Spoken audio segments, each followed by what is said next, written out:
Assalamualaikum warahmatullahi wabarakatuh.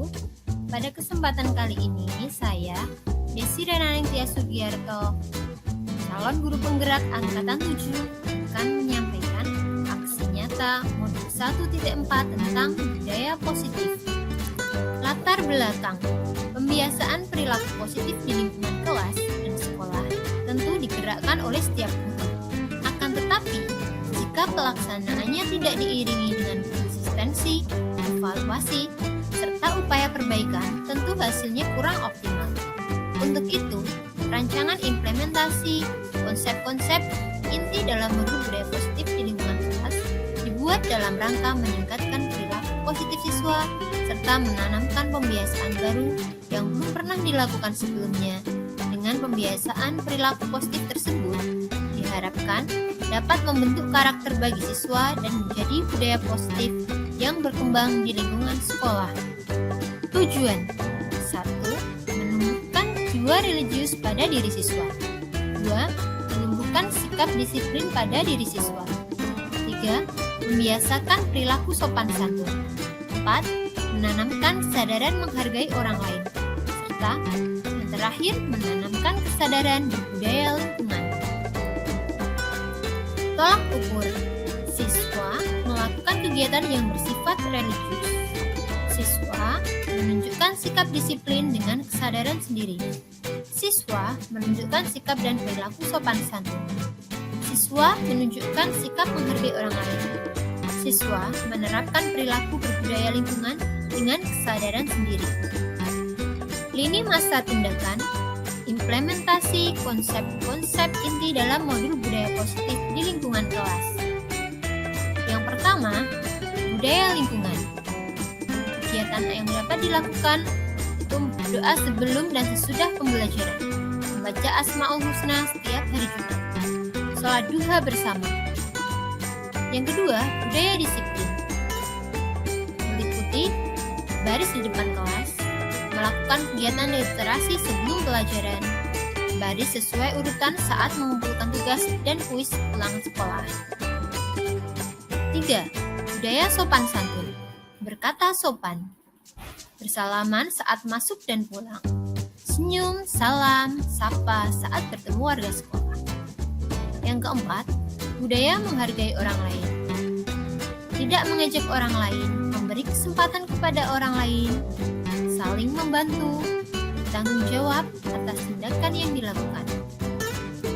Yang terakhir, budaya lingkungan. Tiket harian, membiasakan Bu Putri, buang pungut sampah supaya asri. Kegiatan Jumat bersih, menanam dan merawat tanaman. Menggerakkan bank sampah, mengolah sampah dan membuat karya dari barang bekas. Dukungan yang dibutuhkan. Yang pertama yaitu izin dari kepala sekolah. Yang kedua, bantuan dan kerjasama dari rekan guru. 3. Kerjasama dan antusias dari siswa. Dan yang terakhir yaitu kerjasama dan dukungan pembiasaan di rumah oleh orang tua siswa. Lini masa tindakan yang telah kami rencanakan, kami wujudkan dalam langkah kegiatan sebagai berikut. Pertama, pengenalan budaya positif di lingkungan kelas. Selanjutnya, penerapan budaya positif di kelas. Lalu, kami konsultasi dengan kepala sekolah. Selanjutnya, penyampaian implementasi budaya positif kepada rekan guru. Serta yang terakhir, konsistensi penerapan budaya positif.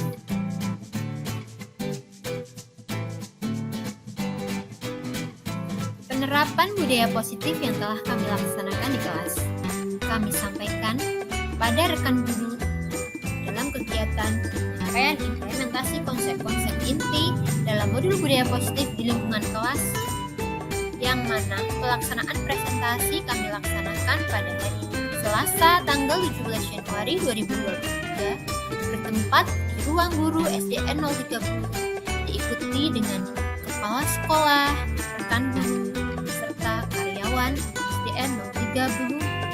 Assalamualaikum warahmatullahi wabarakatuh. Bapak Kepala SDN 030 yang saya hormati, Bapak Ibu Guru serta karyawan SDN 30 yang saya hormati pula. Pertama-tama marilah kita panjatkan puji syukur atas kehadirat Allah Subhanahu wa taala karena pada pagi hari ini kita dapat berkumpul pada acara diseminasi aksi nyata budaya positif dengan sehat dan selamat.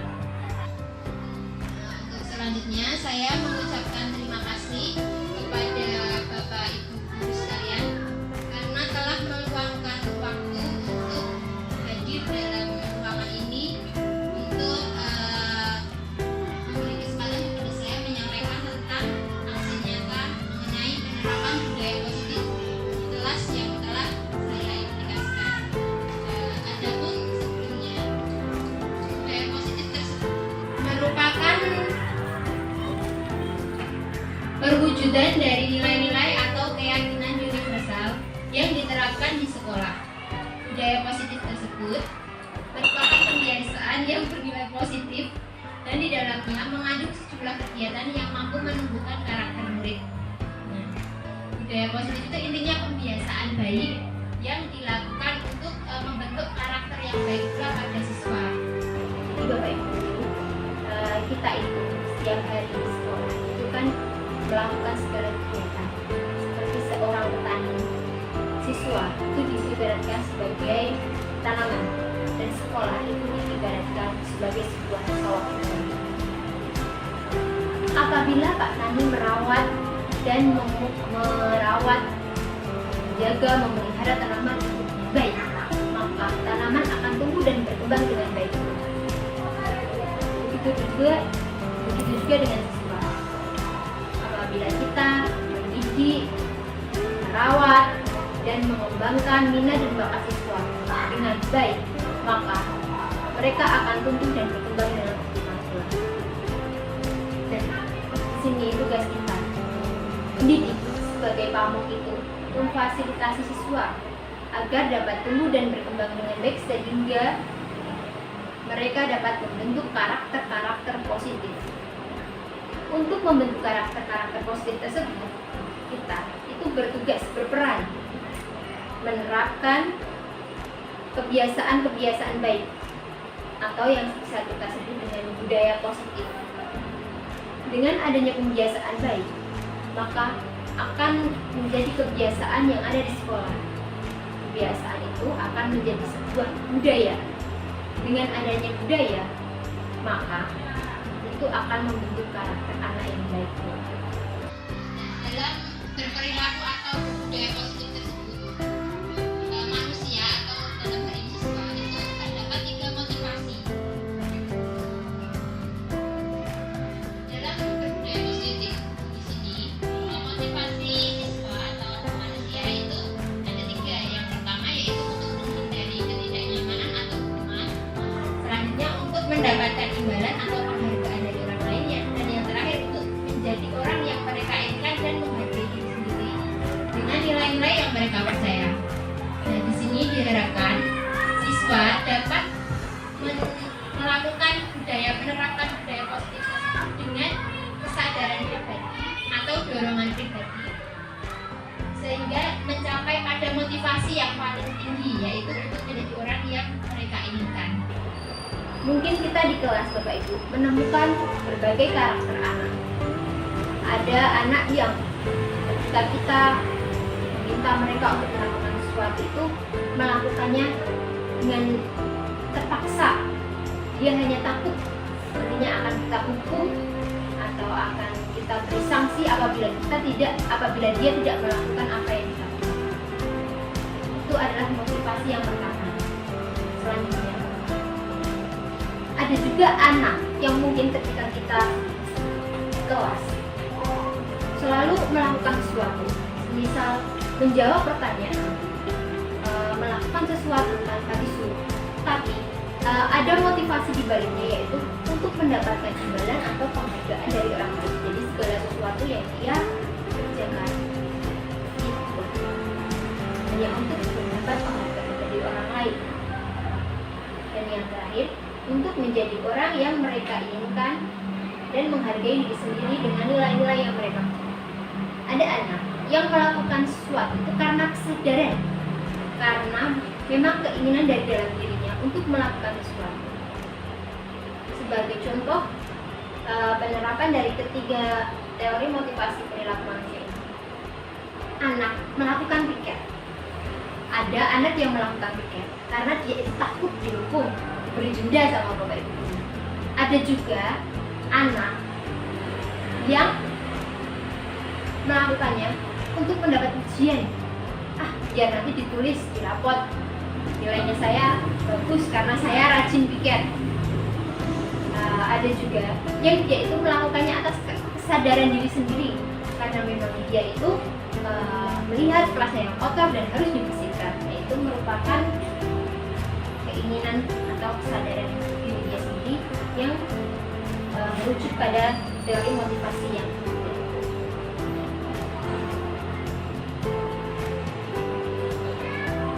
kita sebagai guru mungkin kenapa siswa melakukan seperti itu, ada motivasi dari diri siswa. Mungkin itu juga tergantung kita sebagai guru.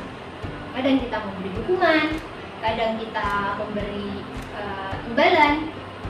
Nah, itu juga memiliki dampak yang tidak memiliki dampak kelebihan dan kekurangan masing-masing Bapak Ibu. Ketika kita memberikan sesuatu, memerintahkan sesuatu dan siswa tidak melakukannya, kita akan memberikan sanksi. Itu siswa akan melakukan sesuatu itu karena paksaan, sehingga dan kemudian hari dia tidak ingin melakukan lagi kalau tidak dipaksa.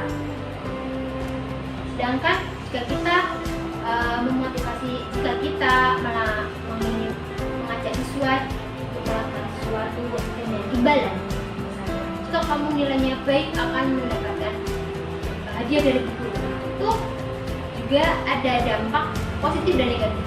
Dampak positifnya memang siswa menjadi semangat belajar. Akan tetapi juga memiliki dampak negatif, di mana siswa itu termotivasi untuk belajar bukan karena dia ingin belajar, tapi karena dia ingin mendapatkan imbalan. Yang paling ideal memang kita berusaha agar siswa itu membudaya melakukan sesuatu atas kesadaran dari dirinya sendiri. Dalam berperilaku tersebut, siswa atau manusia itu memiliki kebutuhan dasar. Kebutuhan dasar manusia tersebut ada 5, yaitu kebutuhan bertahan hidup, kasih sayang dan rasa ingin diterima, penguasaan, kebebasan serta kesenangan. Jadi di sini misalnya siswa kok berperilaku keras seperti yang saya pelajari, itu pasti ada salah satu kebutuhan yang tidak terpenuhi. Misal kok siswa itu senengannya nempel karo gune, itu berarti mungkin dia itu memiliki kebutuhan dasar yang tidak terpenuhi, yaitu rasa sayang dan rasa diterima. Seperti itu.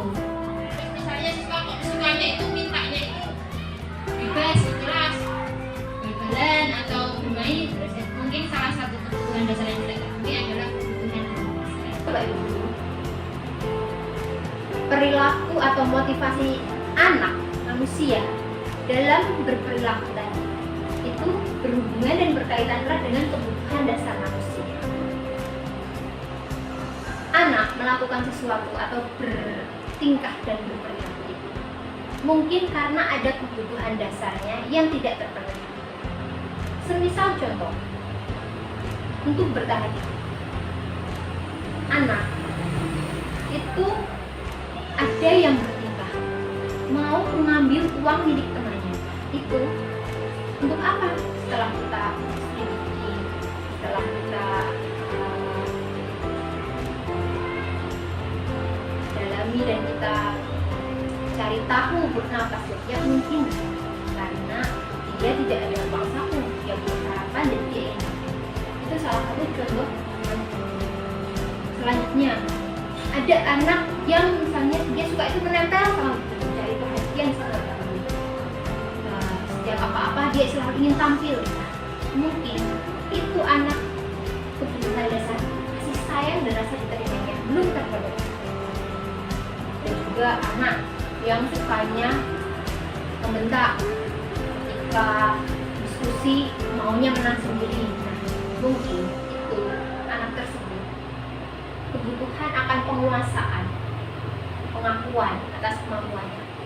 Juga kebutuhan dasar selanjutnya itu kebebasan. Ada anak yang di kelas itu sukanya bermain, pengennya istirahat, pengennya keluar kelas. Nah, di situ bisa kita lihat bahwa anak mungkin juga dia belum terpenuhi pada kebutuhan dasar yang yaitu kebebasan. Dan itu yang terakhir adalah kesenangan, di mana anak itu sukanya senang-senang main. Bisa jadi di rumah anak tersebut kebutuhan ini tidak terpenuhi dan misalnya ikut kelas tidak bisa bermain, jadi ketika di kelas itu diungkapkan keinginannya itu akan kesenangan sehingga berdampak pada perilaku di kelas.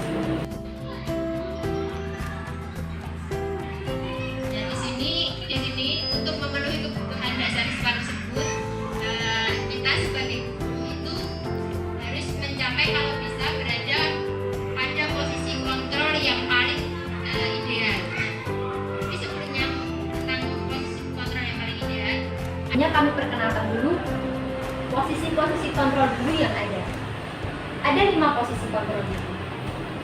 Yang pertama yaitu penghukum, membuat rasa bersalah sebagai posisi kontrol sebagai teman, posisi kontrol sebagai pemantau, dan yang terakhir adalah sebagai posisi kontrol sebagai manajer.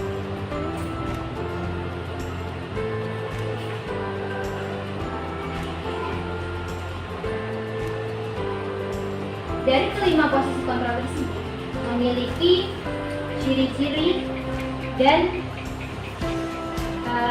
nilai positif dan negatif masing-masing. Pada posisi kontrol sebagai penghukum dan membuat orang merasa bersalah ini nantinya akan membentuk identitas gagal pada siswa. Sedangkan yang pada posisi kontrol yang lebih baik sebagai teman, pemantau, dan manajer itu akan membentuk identitas berhasil atau sukses. Mari kita kenal lebih dalam tentang masing-masing posisi kontrol. Pada posisi kontrol penghukum itu guru biasanya menghardik, menunjuk, menyakiti, dan menyindir. Biasanya guru berkata, kalau kamu tidak melakukannya, saya akan. Itu ciri-ciri guru berada pada posisi kontrol sebagai penghukum. Hasilnya, anak itu akan memberontak, menendam, dan dia akan sering menyalahkan orang lain. Pada posisi kontrol membuat orang merasa bersalah. Guru biasanya suka berceramah, menunjukkan kekecewaannya yang mendalam. Biasanya kata-kata yang diucapkan guru, kamu sudah mengecewakan Bapak. Hasilnya, siswa akan menjadi menyembunyikan apa yang dia lakukan, menyangkal, dan berbohong. Pada posisi kontrol sebagai teman, guru biasanya membuatkan alasan-alasan untuk merubah. Contoh kata-kata yang diungkapkan guru di posisi kontrol sebagai teman adalah, coba lakukan untuk Bapak Ibu. Ya sudah, nanti Bapak Ibu beres. Hasilnya, anak akan menjadi ketergantungan. Ketika ada guru itu, mungkin anak akan nurut, dia akan semangat belajar. Tetapi mungkin ketika guru tersebut tidak berangkat atau tidak dia belajar tidak bersama dengan guru itu, anak akan merasa tidak mau. Dia sukanya hanya dengan guru yang memposisikan sebagai teman, jadi dia kurang semangat ketika belajar dengan guru. Pada posisi pemantau, guru itu suka menghitung dan mengukur. Dan kalimat yang sering dia ucapkan itu, apa peraturannya, apa konsekuensinya, dan apa yang telah kamu lakukan. Itu contoh-contoh. Dan hasilnya anak itu akan menyesuaikan, dia akan menurut, tapi apabila diawasi. Dan yang terakhir, posisi sebagai manajer. Guru akan mengajukan pertanyaan-pertanyaan. Contohnya, apa yang kalian yakini? Apa yang kamu yakini untuk melakukan hal tersebut? Apakah kamu ingin memperbaikinya? Itu dan hasilnya Ini akan membuat siswa untuk lebih kuat menguatkan karakter atau watak siswa.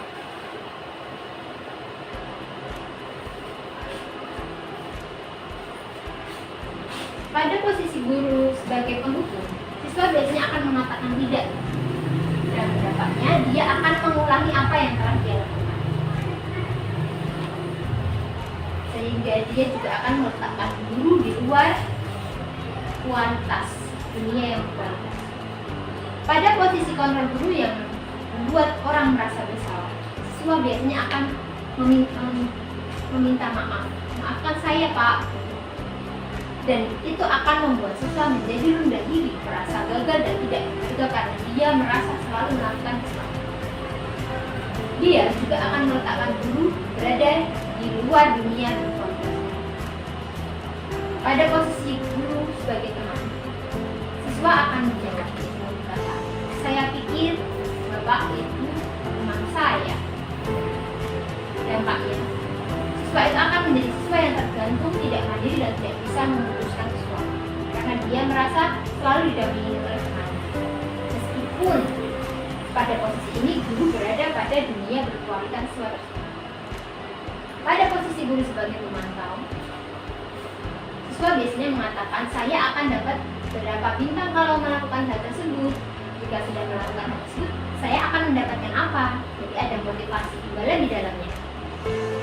Pada posisi ini dampak yang akan terjadi, siswa akan menitikberatkan pada dampak diri sendiri untuk mendapatkan hadiah atau tidak mendapatkan. Sini posisi guru juga masih berada pada dunia berkualitas. Dan pada posisi paling ideal yaitu sebagai manajer, biasanya siswa akan berkata, bagaimana caranya agar saya bisa memperbaiki keadaan ini? Saya akan memperbaiki masalah ini dengan. Jadi di sini siswa akan bisa mengevaluasi dirinya dan bagaimana menjadi orang yang lebih baik. Sehingga itu paling ideal dan paling efektif membentuk karakter siswa. Kemudian guru pun bisa menjadi seseorang yang berada pada dunia yang berkualitas. Guru berada pada posisi kontrol penghukum. Ini biasanya guru itu akan menghardik, menunjuk siswa, menyindir. Nah, selanjutnya hasilnya itu siswa akan memberontak dan menjadi pendendam. Sedangkan pada posisi kontrol pembuat rasa bersalah, guru sukanya berceramah. Untuk kata-katanya, serta siswa itu akan menyembunyikan atau menyangkal dan sering berbohong. Pada posisi kontrol teman, guru sebagai teman, itu guru itu akan membuat alasan-alasan untuk murid-muridnya. Dia itu memposisikan diri sebagai teman, dan hasilnya itu siswa akan ketergantungan. Kalau kata lainnya hanya takut dengan guru tersebut. Terus sebagai pemantau, itu guru suka menghitung. Serta yang terakhir yaitu sebagai manajer.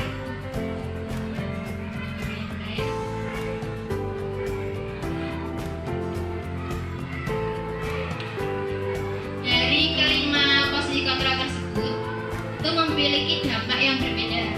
Yang pada guru tipe penghukum itu intinya dia itu galak dan suka menghukum. Nah itu jika dampak dalam jangka panjang, siswa itu bisa berperilaku agresif dan mengulangi kesalahan.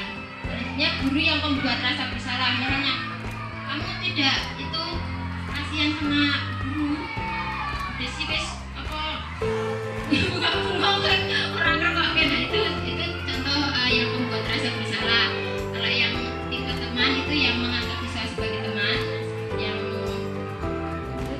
jadi. Dan dari kelima posisi kontrol ini, posisi yang paling ideal adalah guru sebagai manajerial. Nah, guru sebagai manajerial itu guru yang seperti tidak menghukum siswa ketika siswa melakukan kesalahan, akan tetapi dia merencanakan dan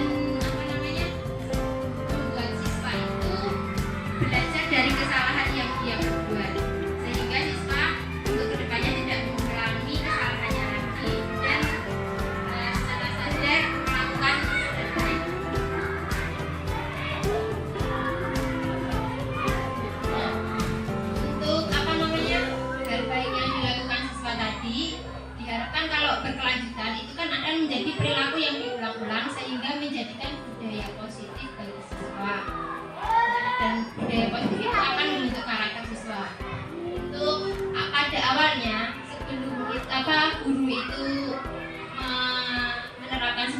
manajer, itu guru bisa membuat keyakinan kelas tersebut dahulu. Keyakinan kelas ini merupakan kesepakatan kelas yang berisi nilai-nilai keselamatan atau kesehatan dan bersifat universal serta disepakati oleh kelas. Kalau peraturan kelas kan biasanya yang buat guru, sedangkan kalau kesepakatan kelas itu yang membuat kan guru dan siswa. Sedangkan keyakinan ini semacam kesepakatan tapi poinnya lebih sedikit di kelas itu hanya ada 3 sampai dengan 7 poin. Itu akan membentuk karakter siswa. Itu pada awalnya sebelum guru itu menerapkan sebagai manajer, itu guru bisa membuat keyakinan kelas tersebut dahulu. Keyakinan kelas ini merupakan kesepakatan kelas yang berisi nilai-nilai keselamatan atau kesehatan dan bersifat universal serta disepakati oleh kelas. Kalau peraturan kelas kan biasanya yang buat guru, sedangkan kalau kesepakatan kelas itu yang membuat kan guru dan siswa. Sedangkan keyakinan kelas ini semacam kesepakatan tapi poinnya lebih sedikit di kelas itu bisa hanya ada 3 sampai dengan 7. Pada posisi manajerial ini, siswa biasanya akan diberi pertanyaan tentang bagaimana keyakinan kelas yang kamu yakini. Sebetulnya apa keyakinan kelas itu? Keyakinan kelas itu merupakan nilai-nilai keselamatan atau kesehatan, yaitu nilai-nilai kebajikan universal yang disepakati secara tersirat dan tersurat, lepas dari latar belakang suku, negara, bahasa maupun agama. Seseorang akan lebih tergerak dan bersemangat untuk menjalankan keyakinannya daripada hanya sekedar mengikuti serangkaian peraturan tertulis tanpa. Jadi di sini kita mengajak siswa untuk membentuk atau membuat keyakinannya sendiri tentang hal-hal baik yang harus dia lakukan, yang harus dia yakini untuk dilakukan sehingga dia bisa menjadi orang yang lebih baik. Keyakinan kelas ini tidak banyak, mungkin hanya 3 sampai dengan 7 poin saja. Akan tetapi, siswa bisa mengidentifikasi perilaku-perilaku baik itu termasuk dalam keyakinan kelas yang benar.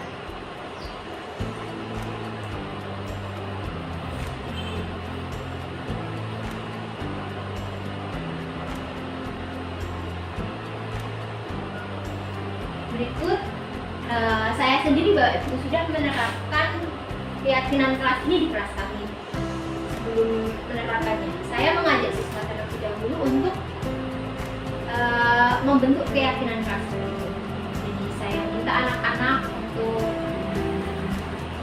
sama-sama duduk menuliskan 3 hal baik yang menurut dia baik. Setelah itu saya meminta anak-anak untuk membacakan. Dan saya meminta siswa untuk mengidentifikasi hal baik itu termasuk dalam keyakinan kelas. Itu dengan demikian siswa bisa mengetahui hal baik itu termasuk dalam keyakinan dari kelas mana, dan harus ketika dia tidak melakukan hal baik itu maka dia tidak melakukan keyakinan kelas yang mana. Dengan demikian siswa bisa memperbaiki apa yang telah dia lakukan untuk tidak diulang lagi karena tidak sesuai keyakinan kelas.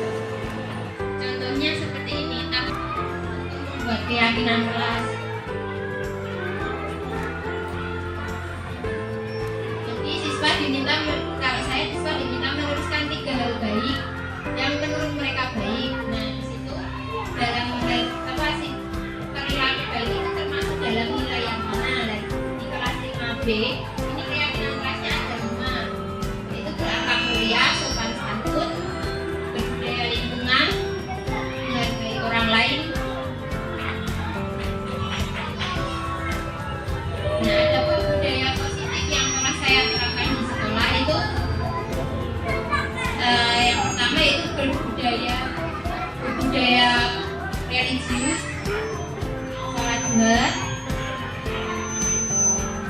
Dan alhamdulillah tiap hari Selasa, Rabu dan Kamis tidak usah saya perintah lagi anak-anak kalau jam istirahat pertama langsung sholat duha.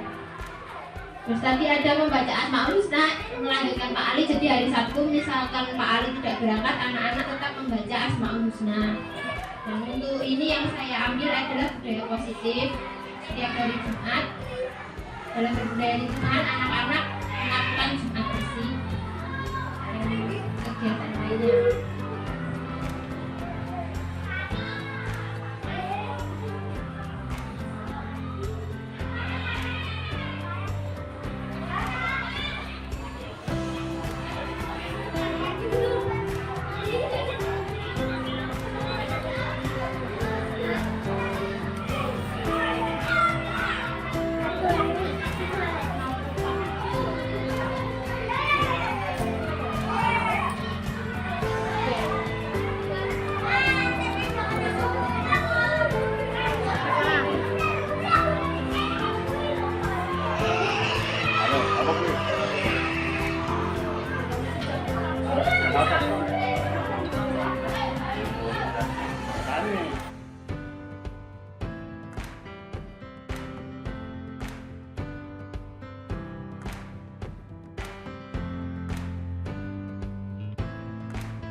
Bapak Ibu, setelah kita membuat keyakinan kelas, jadi siswa itu akan mengetahui hal-hal yang dia lakukan itu sesuai dengan keyakinan kelas yang mana.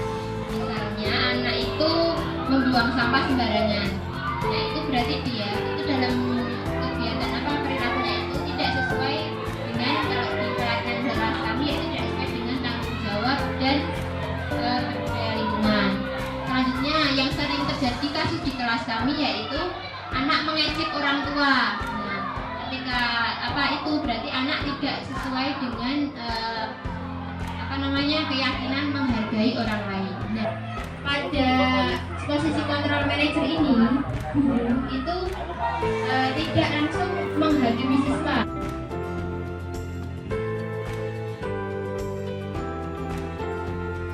Seharusnya guru itu menerapkan yang namanya segitiga restitusi kepada siswa, yaitu segitiga restitusi itu seperti apa, di mana ketika siswa melakukan kesalahan tidak langsung dibunta atau dinasehati di depan kelas, tapi dipanggil dan dinasehati, tapi dengan menggunakan 3 langkah ini.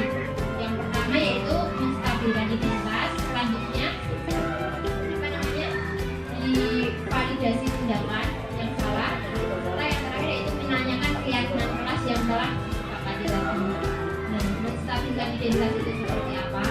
Menstabilkan identitas itu siswa melakukan kesalahan itu langsung disalahkan, tapi bahwa pasti dia itu dalam melakukan sesuatu pasti ada sebabnya kenapa. Nah, terus setelah itu divalidasi tindakannya. Nah, salahnya itu salah yang seperti apa, bahwa perbuatan kamu ini salah. Nah, selanjutnya terakhir kesalahannya itu kita tanyakan tidak sesuai dengan keyakinan kelas yang seperti apa. Nah, dengan menanyakan keyakinan kelas itu dia tahu bahwa dia tidak sesuai dengan keyakinan kelas yang disepakati, sehingga dia tidak akan mengulangi lagi. Seperti itu teorinya. Nah, contohnya penerapannya seperti ini.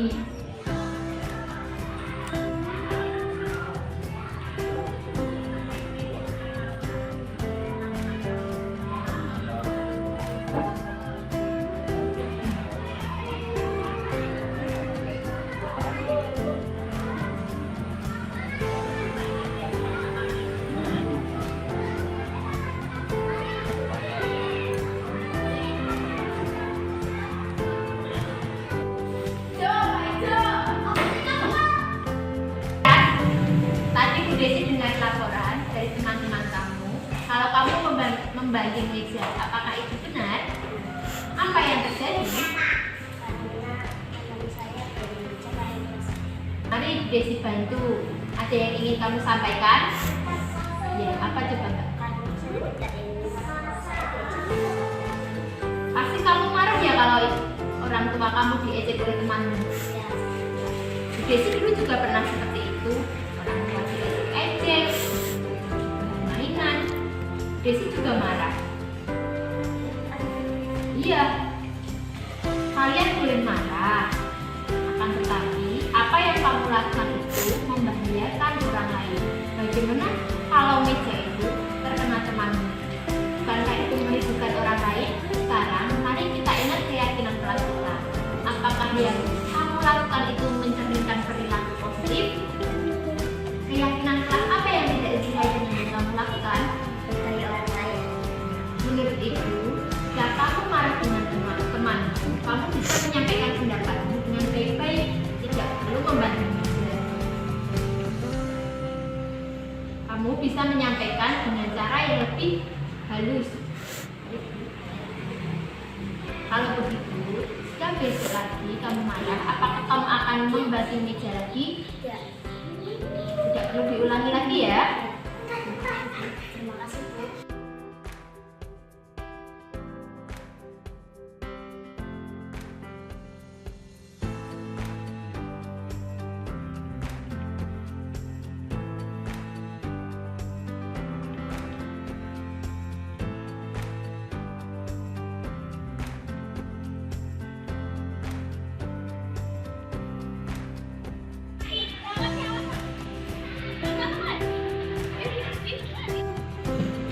Triadi, tadi Bu Desi lihat kamu membuang sampah sembarangan. Iya. Apa yang kamu lakukan itu sudah baik karena kamu tidak membuang sampah di dalam kelas. Tapi membuang sampah tidak pada tempatnya itu tidak sesuai. Bagaimana menurutmu? Membuang sampah sembarangan itu tidak baik. Apa alasan kamu melakukan itu? Karena di kelas tidak ada tempat sampah. Mari kita cari solusi bersama untuk permasalahan ini. Sebelumnya, mari kita ingat keyakinan kelas kita. Menurut kamu, apakah yang kamu lakukan itu adalah perilaku positif? Tidak. Keyakinan apa yang menurut kamu tidak sesuai? Nah, ada yang ingin kamu sampaikan atau usulkan? Harusnya di kelas ada tempat sampah. Terus, apa lagi? Tempat sampah dari kelas. Baik, besok kita akan diskusikan bersama teman-teman. Nah, sekarang juga, apakah kamu akan mengulangi perbuatan kamu itu lagi? Iya, ulangi lagi ya. Adapun paradigma baru dalam penerapan pembelajaran yang telah saya lakukan setelah mengikuti pendidikan guru penggerak ini antara lain seperti ini. sesuai dengan pemikiran Ki Hajar Dewantara. Berikut adalah contoh-contoh pembelajaran yang saya lakukan, di mana pembelajaran itu berpusat pada siswa sehingga siswa menjadi lebih aktif. Saya juga memberikan kebebasan kepada siswa kelas belajar sesuai dengan keinginan siswa, tapi tetap sesuai dengan kesepakatan kelas.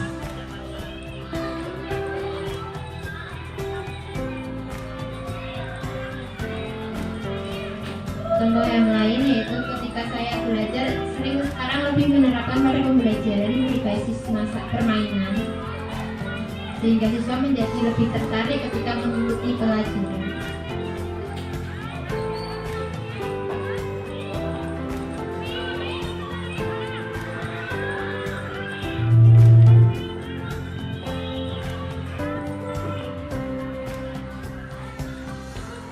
Balik ya.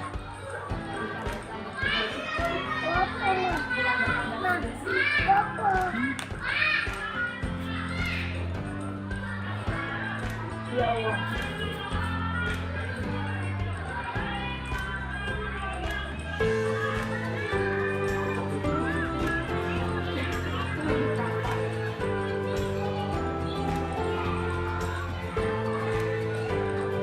Selanjutnya dalam pembelajaran kita juga harus sesuai dengan kodrat alam dan kodrat zaman siswa, di mana kodrat zaman itu sesuai dengan perkembangan waktu, sedangkan kodrat alam itu sesuai dengan keadaan sosial kultural daerah kita, kearifan lokal.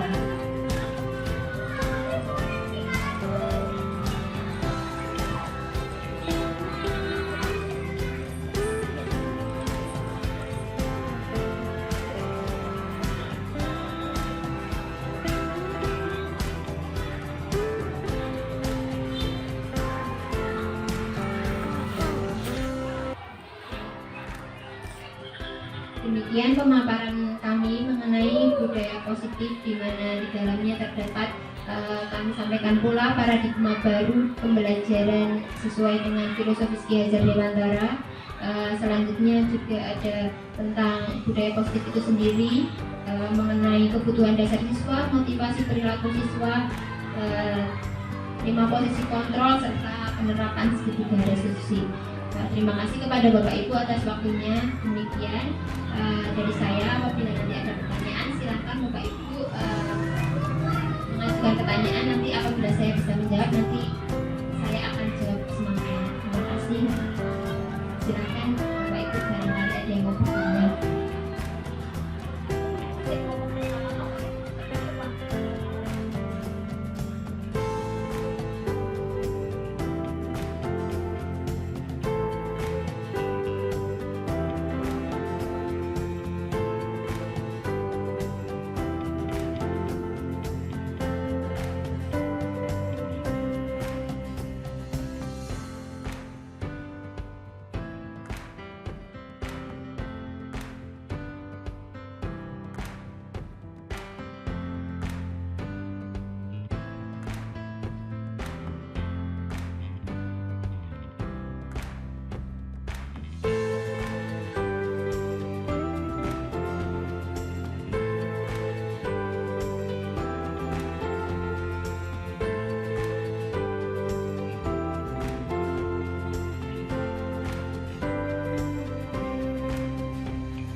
Ya, terima kasih pertanyaannya kepada Pak Wadi. Tadi pertanyaannya adalah apa kelebihan dan kekurangan guru pada posisi kontrol sebagai teman. Pada posisi kontrol sebagai teman, kelebihannya yaitu siswa akan merasa lebih dekat dengan guru. Ketika dinasihati oleh guru tersebut, dia akan merasa nyaman dan dia akan menurut dengan apa saja yang dikatakan oleh guru. Akan tetapi kekurangannya, ketika dia bertemu dengan guru lain yang tidak memiliki tipe atau sifat atau kebiasaan sama dengan guru tersebut, anak tersebut bisa jadi tidak akan nurut karena itu dia tidak menganggap guru yang lain sebagai teman hanya guru tadi. Dan kekurangan yang lain yaitu ketika tidak ada guru tersebut, ya bisa jadi dia tidak mau, tidak bisa berperilaku baik seperti ketika ada guru yang dianggap oleh dia sebagai teman. Seperti itu, Pak. Terima kasih kepada Pak Wadi atas pertanyaannya. Selanjutnya, apakah masih ada Bapak Ibu yang ingin menyampaikan atau bertanya? Silakan. Nggih, monggo Bu Kris. Dalam video restitusi tadi belum ditampilkan tulisan tahapannya. Tolong dijelaskan kembali tahapan restitusi pada video tersebut. Terima kasih. Terima kasih kepada Bu Kris. Pada video tadi belum ada tulisan tahapan restitusi. Untuk itu kami akan coba jelaskan kembali.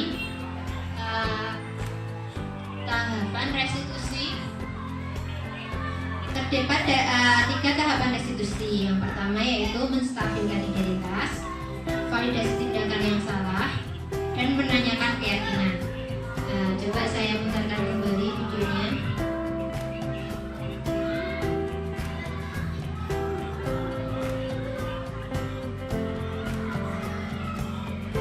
Nah, pada tahapan ini, ketika guru menanyakan kepada siswa tentang apa yang informasi yang didapat oleh guru, itu merupakan langkah pada menstabilkan identitas. Di sini guru menyampaikan bahwa siswa dalam melakukan kesalahan itu adalah hal yang wajar, mana dia itu marah ketika orang tuanya diejek oleh teman yang lain.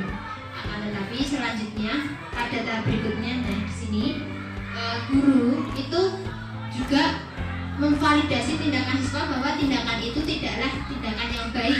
Jadi ketika pertama tadi dia tidak langsung menyalahkan siswa, tapi dia itu menstabilkan identitas siswa bahwa yang dia lakukan itu tidak salah bahwa dia itu akan marah ketika orang tuanya mengingatkan, tetapi divalidasi lagi bahwa tindakan itu tidak baik.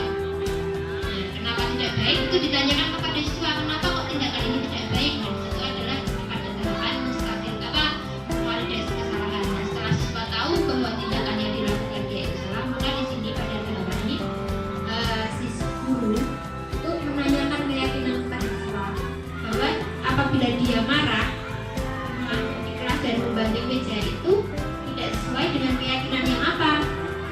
Siswa dapat menjawab bahwa itu tidak sesuai dengan keyakinan menghargai orang lain. Nah, di sini siswa berada pada tahap menanyakan keyakinan, sehingga dengan siswa mengetahui kesalahannya, terus sadar bahwa apa yang dia lakukan tidak sesuai dengan keyakinan kelas, diharapkan siswa tidak akan mengulangi hal tersebut. Demikian Bu Kris, apakah ada yang mau ditanyakan kembali? Ya, terima kasih kepada Bu Kris atas pertanyaan. Jika tidak ada, demikian penyampaian dari saya tentang budaya positif. Semoga apa yang saya sampaikan dapat bermanfaat. Apabila dalam penyampaian dari awal sampai akhir terdapat kekurangan dan kesalahan, saya mohon maaf pada Bapak Ibu guru sekalian. Terima kasih atas waktunya. Demikian, wassalamualaikum warahmatullahi wabarakatuh.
Assalamualaikum warahmatullahi wabarakatuh.